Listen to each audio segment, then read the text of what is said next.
શહેરમાં રાત્રિના 2 થી સવારના 11 વાગ્યા સુધીમાં ખાબક્યો 6 ઇંચ ભારે વરસાદ। હાલ શામળાજી હાઈવે પર પાણી ભરાતા વાહન ચાલકો ભારે મુશ્કેલીમાં મુકાયા। પાણીના નિકાલ માટે નગરપાલિકાના હોદ્દેદારોને ભાજપ જિલ્લા મહામંત્રી જિગ્નેશ પાઠક સહિત સભ્યો જાતે કામગીરીમાં જોડાયા।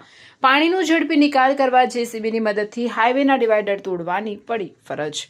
હાઈવે પર વરસાદી પાણીના કટઆઉટ પુરાઈ જતા ભાજપ મહામંત્રી જિગ્નેશભાઈ પાઠક સહિતના સભ્યોએ જાતે માટી હટાવીને વરસાદી પાણીનો નિકાલ થાય તેવી કામગીરી કરી।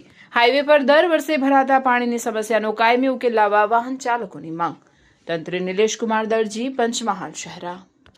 ગુજરાતમાં 24 કલાકથી ભારે વરસાદની આગાહી હતી અને 4.5 થી 5 ઇંચ જેટલો વરસાદ આજરોજ શહેરાનગરમાં પડ્યો છે અને સવારે મેસેજ મળતા જ કે હાઈવે પર પાણી ભરાઈ ગયા છે, જેથી કરીને અમારી નગરપાલિકાના પ્રમુખ ઉપપ્રમુખ કારોબારીની ટીમ અને સંગઠનની ટીમ અને અમારી પાર્ટીમાંથી પણ અમારા આદરણીય પ્રમુખ શ્રી જગદીશ વિશ્વકર્માજીનો એક આદેશ હતો કે જ્યાં જ્યાં પાણી ભરાય ત્યાં લોકોને મદદરૂપ થવું।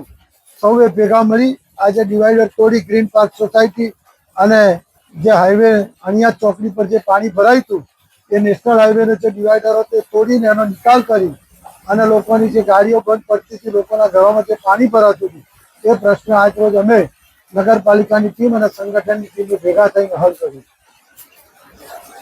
ખાસ કરીને તમે જાતે જે કટઆઉટ પુરાઈ ગયેલા વરસાદી પાણીના નિકાલ હાઈવે ઉપર તમે જાતે દૂર કર્યા તો તંત્રની જવાબદારી નથી? તંત્ર પણ અમારી સાથે જ છે, પણ અમારી પાર્ટી ભારતીય જનતા પાર્ટીનો એક નિયમ છે સૌનો સાથ સૌનો વિકાસ અને આ એક માનવતાનું કામ છે। આપણે જાતે પાવડો પકડવો પડે કે એના સાથે કોઈ લેવા દેવા નથી, પણ લોકોએ જ્યારે અમારા પર વિશ્વાસ મૂક્યો છે, ભારતીય જનતા પાર્ટીની સરકાર નગરપાલિકામાં જિલ્લા પંચાયત તાલુકા પંચાયત અમારા ધારાસભ્ય મુરબ્બી શ્રી જેઠાભાઈ ભરવાડ સાહેબનો પણ એક મેસેજ હતો કે સહેજ પણ કોઈ પણ જગ્યાએ પાણી ભરાય તો આખી સંગઠનની ટીમે કામે લાગવાનું, એટલે બધા આજ સવારથી કામે લાગી ગયા।